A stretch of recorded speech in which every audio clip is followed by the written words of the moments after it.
Hello everyone, Daniel here. Today we got another challenge. Valve clearance for this Kawasaki ZX-10R.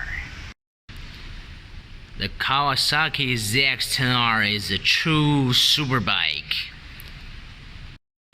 1000cc engine. It wins the World Super title for consecutive 5 years. High performance also means more strict service interval.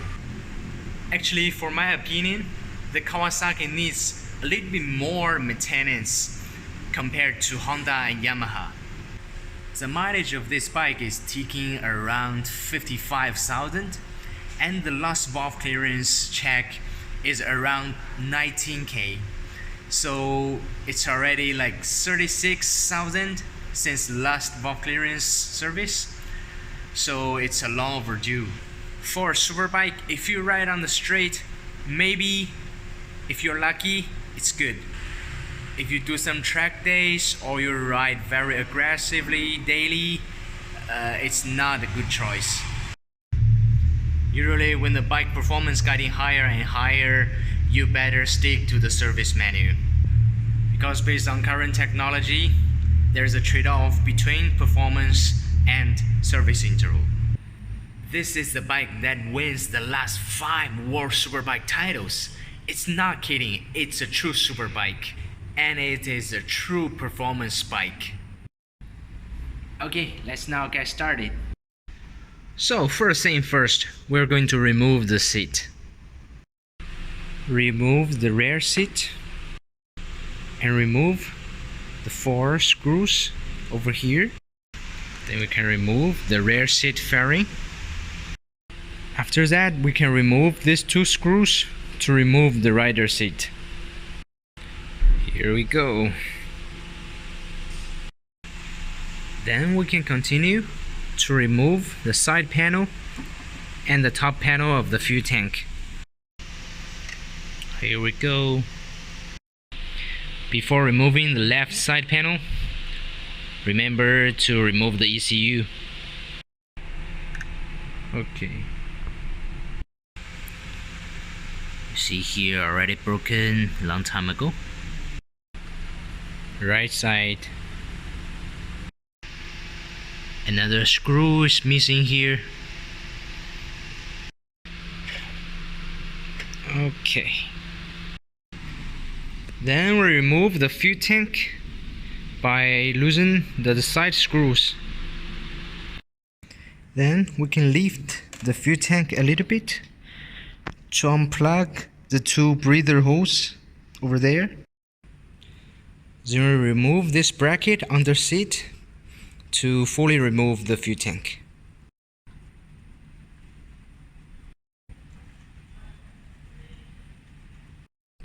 Then we can disconnect the fuel hose and the fuel gauge connector to fully lift the fuel tank.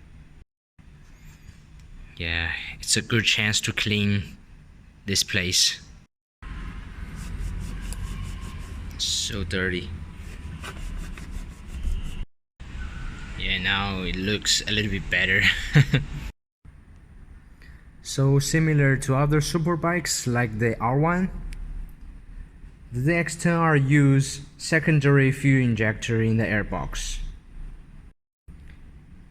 So we continue by removing all the connectors on the secondary fuel injector, the fuel pipe, and some other connectors on the airbox.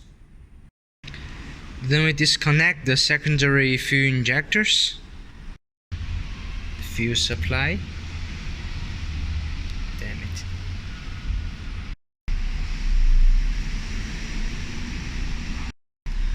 Well, one more screw missing over there at the middle of the airbox.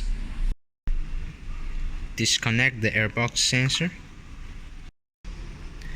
Then we can lift the airbox top cover. Here are the fuel injectors on the airbox cover. It's a little bit dirty over here. Yeah, let's take the chance to clean everything. Yeah, if you want to thoroughly clean the whole airbox, it's a big work. We will try our best. So we can see here the Kawasaki ZX-10R has two sets of throttle butterfly, one on the top, one on the bottom. The bottom one is operated by the throttle cable, and the top one is motorized.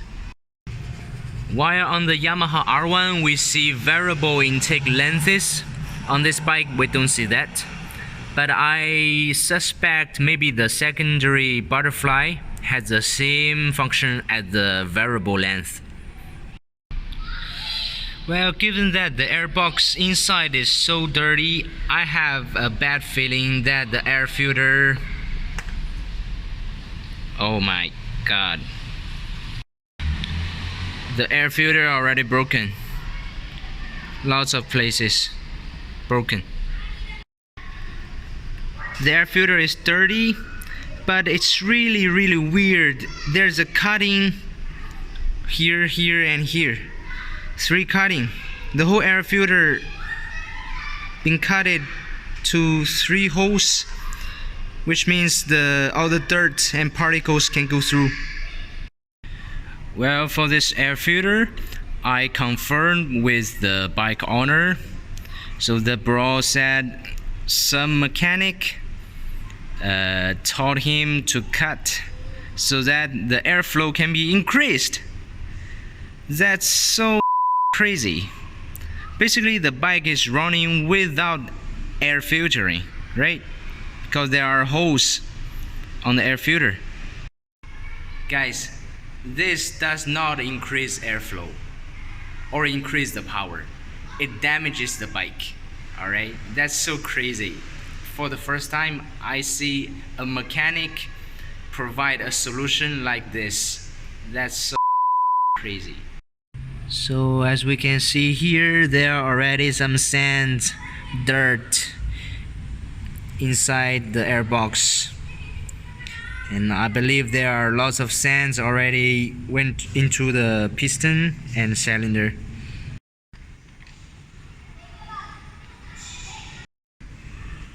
It's so dirty.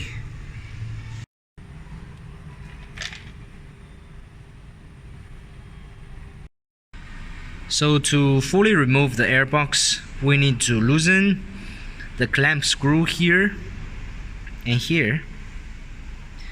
Before we lift the airbox, we need to remove the steering damper to loosen a big nut over here. Before lifting the airbox, remove these 2 pipes. After settling the ECU rubber, we can lift the whole airbox. Ta-da! So next step, we will continue removing the throttle body. So first we disconnect all the fuel injectors. Disconnect all the connectors over here for the next removal step. Loosen the rubber clamp.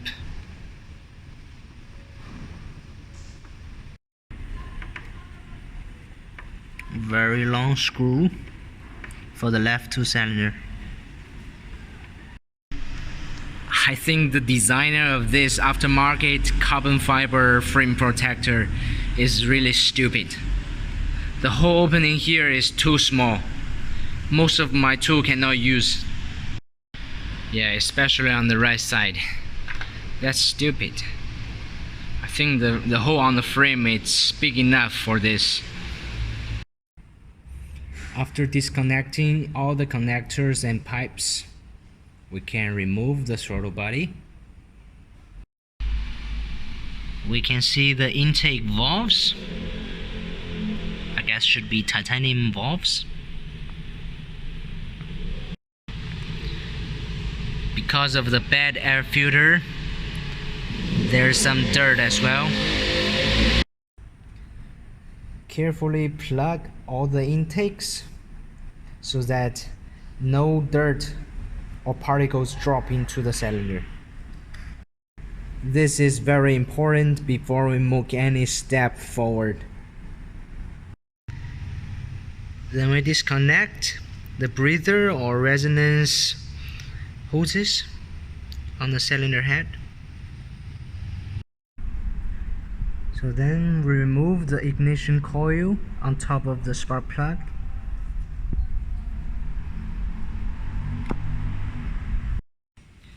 Then we remove all the valve cover screws, in total 6. So after some struggle, we managed to open the valve cover. The reason why we struggle is that the design, the space is very tight for inline 4 engine, because the engine itself is already very wide. So the frame, to keep its stiffness, it cannot be very wide. So the designer just make the frame like this. So you must play with the angle and the position to lift the valve cover. Yeah, be patient. So from left to right, cylinder 1, 2, 3, and 4. So now we need to find the top dead center for the cylinders and measure the valve clearance. The crankshaft position indicator on the ZX-10R is on the right side of the engine, over here. Then let's open the cover and check the crankshaft position. So sometimes I still prefer OEM parts over the aftermarket parts. That's a comparison of the screws. These two are OEM screws, these two are aftermarket. You can see the difference. The OEM screw is still very shiny, and the aftermarket, although it's younger, it's already a little bit rusty. That's the difference. So here is what you can see after opening this cover. So here there are 2 markers, T14, which means it's an indicator for the top dead center of cylinder 1 and cylinder 4. And this is the marker for top dead center of cylinder 2 and cylinder 3. Also inside is the timing chain and the driving gears. So now let's start our valve clearance check. So first we need to carefully align this marker T14 with the marker on the engine case. At the same time, we want to make sure this part of the camshaft is on the outside of the camshaft. So for this camshaft, it's behind the camshaft, and for the other one, it's at the front of the camshaft. So this way, the cylinder 1 is at its top dead center. This one is the cylinder 1.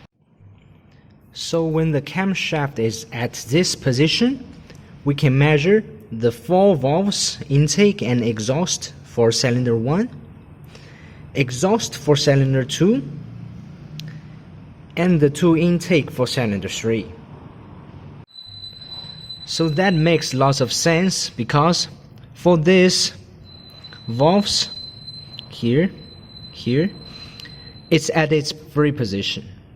Unlike this one, the intake for cylinder 2, obviously we can see that it's not at its free position, right? It's touching. Okay, so now we can start our measurement with the feeler gauge. So here are the feeler gauges I use, different thickness. I put it in sequence. So the valve clearance range for this bike is here. The exhaust range is 0.17 to 0.22 millimeter, and the intake range is 0.15 to 0.22 millimeter. So we start with a 0.15 millimeter feeler gauge to test the intake valves. Let's go. So for the intake valve on cylinder 1, Here on the left, we can see 0.15 millimeter filler gauge can go in without any resistance. 0.18 millimeter filler gauge can go in as well. Then we test with a 0.2 millimeter filler gauge. It cannot slide in. So we test again with 0.18 millimeter filler gauge, and according to the feeling of the drag, we can denote the valve clearance as 0.18 plus, which is estimated at 0.19 millimeter. So 0.19 millimeter is a very good value because it's around the middle of the whole range. So for this valve, it's totally fine.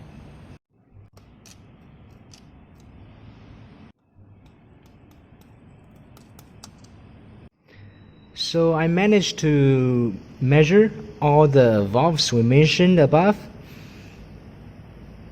These 4 and these 2 and these 2. So luckily all of them are more or less in the range. So only this valve is a little bit on the limit, which is the exhaust valve on the left of the cylinder 1. The limit is 0.17 and we measured at 0.15 plus plus or 0.18 minus. So the two measurements with the two thickness of the filler gauge all point to 0.17 millimeter, or maybe it's 0.7175. So anyway, this valve is on the clearance range limit. So even we don't adjust this time, very likely next time it will be out of the range. Then we crank the crankshaft 1 round back to this position, where cylinder 4 will be at the top dead center.